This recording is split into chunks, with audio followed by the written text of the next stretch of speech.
आइए आज हम चर्चा करेंगे एक ऐसे टॉपिक की जो कि पूरी अर्थव्यवस्था का आधार है। यानी एक ऐसा विषय जो कि बहुत ज़्यादा जिस पे आजकल चर्चाएं होती हैं और जिसे हम कहते हैं मुद्रास्फीति।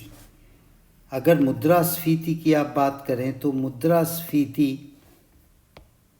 आपको समझना है ये सबसे पहले क्या है। इसे इंग्लिश में हम इन्फ्लेशन भी कहते हैं, मुद्रास्फीति। अब कई जगह इसका नाम मुद्रा प्रसार भी बोलकर इसका नाम लिया जाता है। तो चाहे मुद्रास्फीति हो या इन्फ्लेशन हो या मुद्रा प्रसार हो, बात वही है। अब ये है क्या? सीधे साधे शब्दों में इन्फ्लेशन का मतलब होता है फैलाव। ये अंग्रेजी शब्द से आया है, फैलाव। फैलाव मतलब फैलना, जो बोलते हैं ना, जैसे इन्फ्लेट होना, अत्यधिक फैलाव होना। अब यहाँ पर फैलाव का मतलब किस चीज़ से है, किस चीज़ का फैलाव हो रहा है, सवाल ये है। तो अब यहाँ पर ये कहा जा सकता है कि कीमत वृद्धि, किसी भी जगह कीमत वृद्धि में जब फैलाव होता है या कीमत स्तर में या कीमत में निरंतर बढ़ोतरी हो रही है, निरंतर वृद्धि हो रही है, इसे ही हम इन्फ्लेशन या मुद्रास्फीति या मुद्रा प्रसार कहते हैं, सीधे साधे शब्दों में। अब इसका ये भी मतलब होता है, जैसे हम लोग पिछले लेक्चर्स में हमने ये पहला है, कीमतों में निरंतर वृद्धि। अभी हमने मुद्रा परिमाण सिद्धांत में ये भी देखा कि जैसे जैसे कीमतों में वृद्धि होती जाती है वैसे वैसे हम ये कह सकते हैं कि मुद्रा का मूल्य गिरता है। यानी अभी हमने पढ़ा था कीमत में वृद्धि, यानी इसका सीधा असर पड़ता है मुद्रा का मूल्य गिरना। तो यहाँ पर मुद्रास्फीति में भी आप कह सकते हैं जब मुद्रा का मूल्य लगातार गिरते जाता है तब उसे भी मुद्रास्फीति कहा जा सकता है। अब मुद्रास्फीति की कई परिभाषाएं चलन में हैं। कई अर्थशास्त्री कहते हैं कि मुद्रा का मूल्य गिर रहा है, वस्तुओं की कीमतें बढ़ रही हैं। कई ये कहते हैं मुद्रा का प्रसार या फैलाव या मुद्रा की सप्लाई या मुद्रा की आपूर्ति जब बहुत ज़्यादा हो जाती है तब अचानक मुद्रास्फीति बढ़ती है। अब इसको आपको बिल्कुल सिंपल तरीके से समझना है कि ये मुद्रास्फीति क्या है। तो ये परिभाषाएं हो गई। अब इस किस रूप में मुद्रास्फीति आती है, इसका अगर आप देखें तो ये क्या रूप है मुद्रास्फीति के। अब मुद्रास्फीति के या मुद्रा प्रसार के अलग अलग प्रकार होते हैं। रूप या इसे कह लीजिए कई प्रकार की होती है ये। मुख्यतः इन प्रकारों को दो भागों में बांटा जा सकता है। एक तो कारणों के आधार पर और दूसरा होता है परिस्थिति के आधार पर। ये कारणों के आधार पर, ये परिस्थिति के आधार पर। कारणों के आधार पर मतलब ऐसी स्फीति जो कि अर्थव्यवस्था या आर्थिक कारणों के कारण पैदा हुई है, ये कहलाएगा कारणों के आधार पर। परिस्थिति मतलब देश की परिस्थिति। ये परिस्थिति राजनीतिक हो सकती है, आर्थिक हो सकती है या अन्य स्थिति। ठीक, अब एक आध दो उदाहरण देख लेते हैं। परिस्थिति की बात करें तो मान लीजिए युद्ध,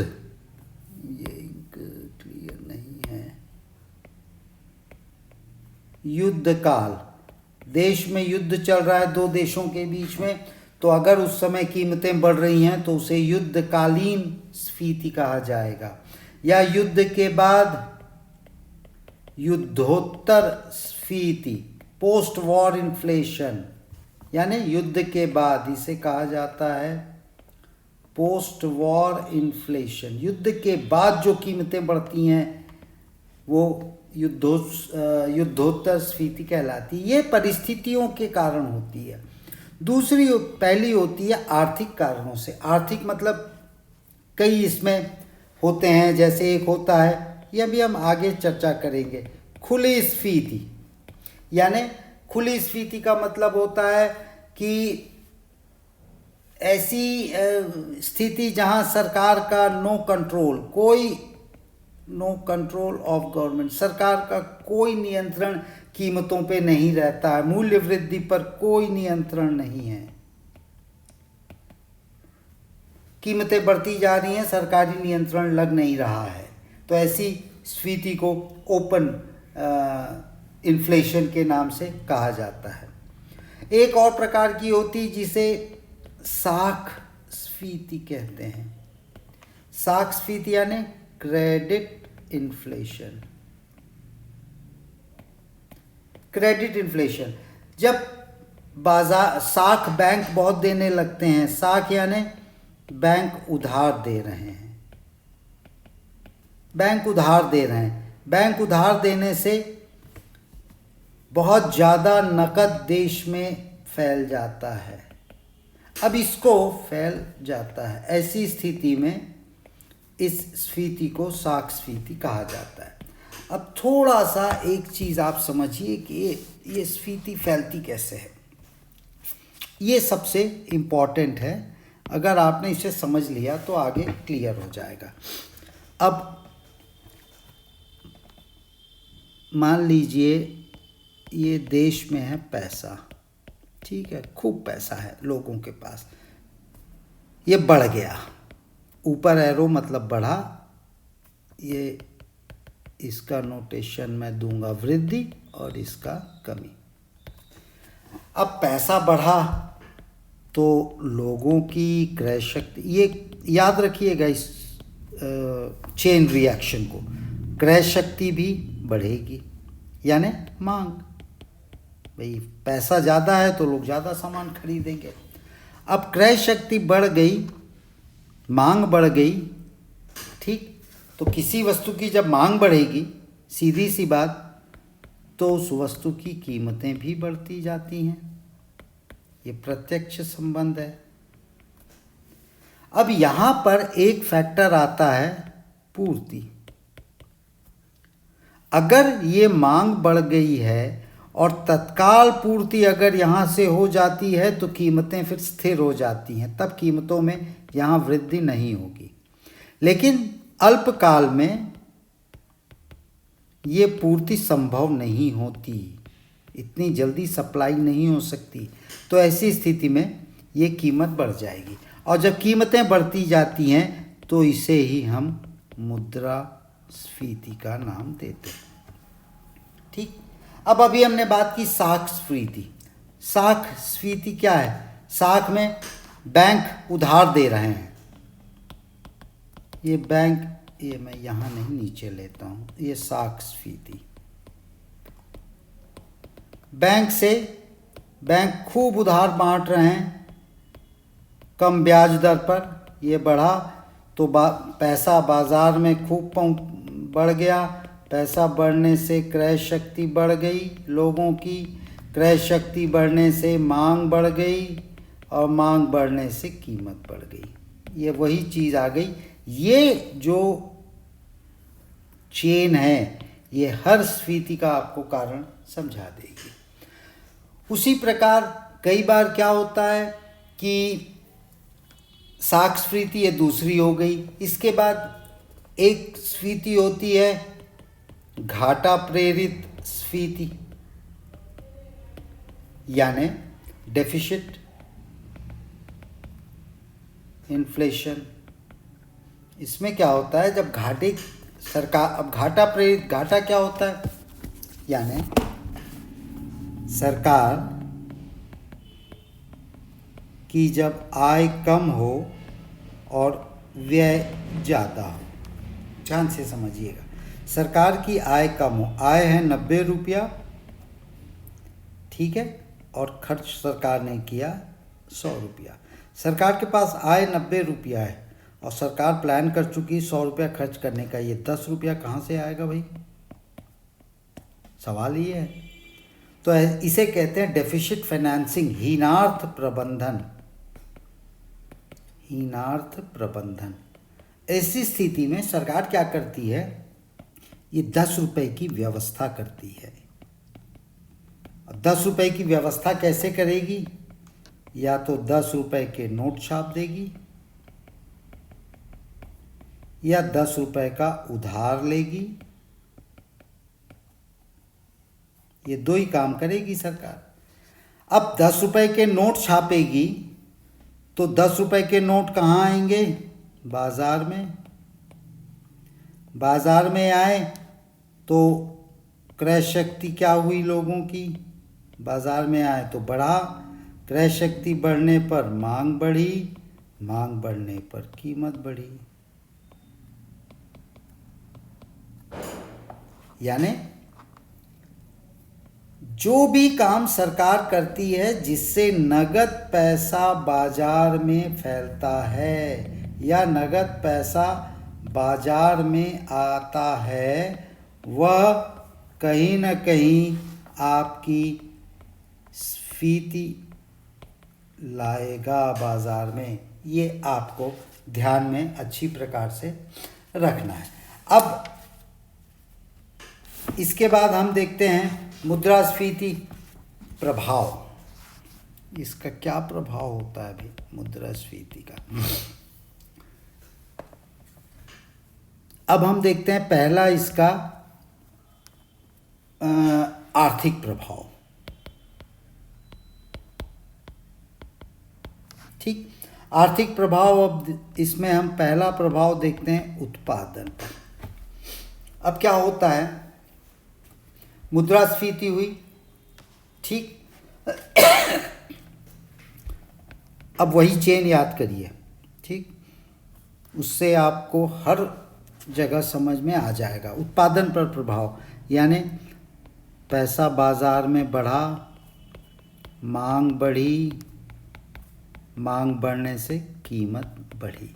ये तो सामान्य मुद्रास्फीति का इक्वेशन है ना। अब यहाँ उत्पादन कैसे बढ़ रहा है? तो उत्पादन बढ़ाने के लिए यहाँ पे जो फैक्टर काम कर रहा है वो है ये मांग। अब मांग बढ़ गई तो इस मांग की पूर्ति करने के लिए उत्पादन भी बढ़ाना पड़ेगा और उत्पादन बढ़ता है। इस मांग को पूरा करने के लिए उत्पादन बढ़ता है। तो पहला प्रभाव कि अगर मुद्रास्फीति है तो उत्पादन में वृद्धि होगी। उत्पादन में वृद्धि होगी तो रोजगार पे क्या असर पड़ेगा भाई? आज उत्पादन एक फैक्ट्री में हो रहा है, मांग बढ़ी, अब मुझे 10 फैक्ट्री लगानी है। एक फैक्ट्री में मेरे यहाँ 10 मजदूर हैं तो 10 फैक्ट्री में मेरे को 100 मजदूर लगेंगे। यानी 90 मजदूरों को मैं प्रत्यक्ष रूप से रोजगार दे रहा हूँ, यानी रोजगार भी बढ़ रहा है। ठीक, तो उत्पादन बढ़ेगा, रोजगार बढ़ेगा।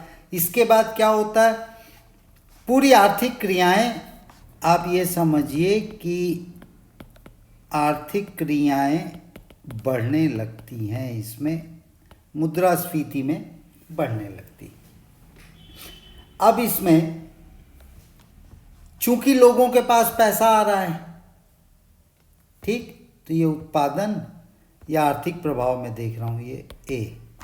अब दूसरा इसका आर्थिक प्रभाव देखते हैं। सरकार ने, लोगों के पास नकद बहुत है, पैसा ज़्यादा है, तो सरकार क्या करती है, इन पे टैक्स भी लगा देती है। अब टैक्स लगाने से क्या हुआ, सरकार की आय भी बढ़ने लगती है। यानी टैक्स भी बढ़ता है और सरकार की आय भी बढ़ती है। ये हो गए कुछ आर्थिक प्रभाव। अब हम बात करते हैं दूसरे प्रभाव जिसे हम कहते हैं सोशल इफेक्ट्स। ये बी, ये आर्थिक प्रभाव ए। अब इसमें सामाजिक प्रभाव में क्या होता है, देखिए, जो कहते हैं ना कि असमानता बढ़ती है, यानी गरीब और नीचे जाएगा, अमीर और ऊपर जाएगा। ये एक प्रॉब्लम है मुद्रास्फीति में। दूसरी बात यहाँ क्या है, हर किसी को अपना काम निकालना है, तो कहीं ना कहीं नैतिकता का पतन शुरू हो जाता है यहाँ पर मुद्रास्फीति में। रिश्वतखोरी, राइट। इसके अलावा सामाजिक प्रभाव में जो दूसरे बोलते हैं ना कि सारी समस्याओं की जड़ कहीं न कहीं ये मुद्रास्फीति हो सकती है। ये इसके हो गए प्रभाव। अब लास्ट में हम देखते हैं कि मुद्रास्फीति को रोकने के क्या उपाय हैं। देखिए, एक चीज़ मैं बता दूं, थोड़ी बहुत हल्की मुद्रास्फीति जो है वो अर्थव्यवस्था के लिए अच्छी मानी गई है। अर्थव्यवस्था के लिए अच्छी है थोड़ी बहुत, लेकिन सिंगल डिजिट में 6%, 7%, 8% अगर इन्फ्लेशन है, मुद्रास्फीति की दर है, तो कोई परेशान होने की ज़रूरत नहीं। लेकिन अगर वो डबल डिजिट में 12, 15, 17, 22% अगर हो जाए, तब सरकारें हरकत में आनी आवश्यक हो जाती हैं। अदरवाइज़ अगर एक अंक में है, 3, 4, 5, 6% तक भी मुद्रास्फीति है, तो वो अर्थव्यवस्था के लिए हेल्दी मानी गई है। अब इसको रोकने के उपाय में आपको ये समझना पड़ेगा कि ये हो क्यों रहा है।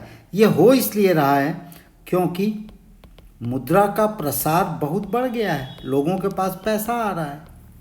तो आप तत्काल जो कदम सरकार उठाएगी, वो पहला कदम होगा मुद्रा के प्रसार पर कमी, यानी ऐसे तरीके अपनाओ कि लोगों के पास पैसा कम पहुँचे। यही तरीका है। अभी लोगों के पास मुद्रा का प्रसार ज़्यादा है तो क्रय शक्ति ज़्यादा है, तो मांग ज़्यादा है, तो कीमत बढ़ेगी, तो ये इन्फ्लेशन होगा। अब इसे कम करना है तो मुद्रा के प्रसार पर कमी। अब मुद्रा के प्रसार मतलब ये अर्थव्यवस्था है। अर्थव्यवस्था में ये मुद्रा है, 100 रुपये है। अब इस 100 रुपये को सरकार खींच ले। सरकार, ये सरकार है। अब ये अभी 100 रुपया है, यानी यहाँ पर मांग है, कीमत है, स्फीति है, सब है। अब ये 100 रुपया यहाँ से शट से इधर चला गया, मैं इसको मिटा देता हूँ। ये 100 रुपया चला गया। अब 100 रुपया चला गया तो यहाँ खाली मुद्रा बची, सरकार के पास 100 रुपये। अब यहाँ पर पैसा ही नहीं है तो मांग कहाँ से होगी, मांग नहीं है तो कीमत कहाँ से बढ़ेगी, कीमत नहीं है तो स्फीति कहाँ से बढ़ेगी। ये आपको समझना है। तो मुद्रा के प्रसार पर कमी करना पहला मौद्रिक उपाय होता है, और इसके लिए सरकार या जो आर्थिक नीति निर्धारण करता होते हैं वो इस उपाय को करते हैं। सबसे पहला उपाय मौद्रिक उपाय यानी मुद्रा के प्रसार पर नियंत्रण। ये क्या क्या करेंगे, ये पहले तो मुद्रा की मात्रा पर नियंत्रण कर देंगे, जो ऐसा मैंने अभी बताया, ये पैसा सरकार खींच लेगी। दूसरा, ये साख यानी उधार जो बैंक देते हैं, इस पर कमी लाएंगे। ठीक। इसके बाद ये तीसरा क्या करेंगे कि बैंकों पर नियंत्रण। बैंक आगे हम देखेंगे आगे के चैप्टर्स में कि केंद्रीय बैंक व्यापारिक बैंकों पर किस तरीके से साख नियंत्रण का अस्त्र अपनाती है। यानी ये क्रेडिट उधार कम करना है, इसके लिए केंद्रीय बैंक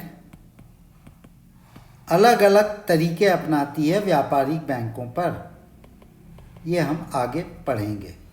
तो ये एक तरीके हैं, ये सब हैं मौद्रिक उपाय। उसके बाद दूसरा होता है राजकोषीय उपाय। अब थोड़ा सा अंतर समझ लीजिए। मौद्रिक यानी मुद्रा से संबंधित, ठीक है। राजकोष यानी ये है खजाना, खजाने से संबंधित। ये मुद्रा से संबंधित, तो ये रिजर्व बैंक ऑफ इंडिया। ये खजाना मतलब गवर्नमेंट ऑफ इंडिया, ये सरकार करती है, ये केंद्रीय बैंक करता है,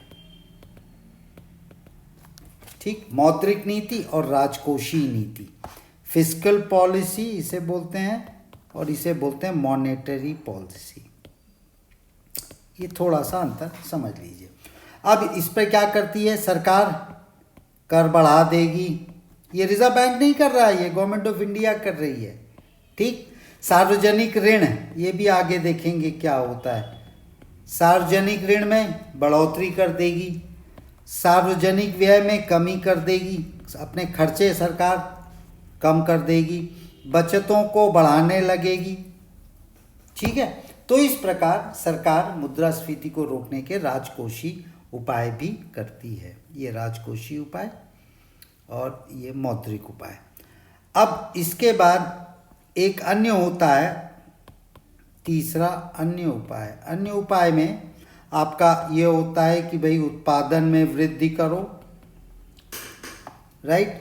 और उत्पादन में वृद्धि के साथ साथ जो मूल्य आपको नियंत्रित रखना है। तो ये कुछ चीज़ें हैं जिसको, ये अन्य उपाय, ये राजकोषीय उपाय और ये मौद्रिक उपाय, ये रोकने के 3 मुख्य उपाय हैं मुद्रास्फीति के। तो ये ब्रीफ में हमने मुद्रास्फीति आज बताई। जैसे जैसे आगे हम बढ़ेंगे आपको ये और क्लियर होते जाएगा, ठीक। आज यहीं क्लोज करते हैं। Thank you.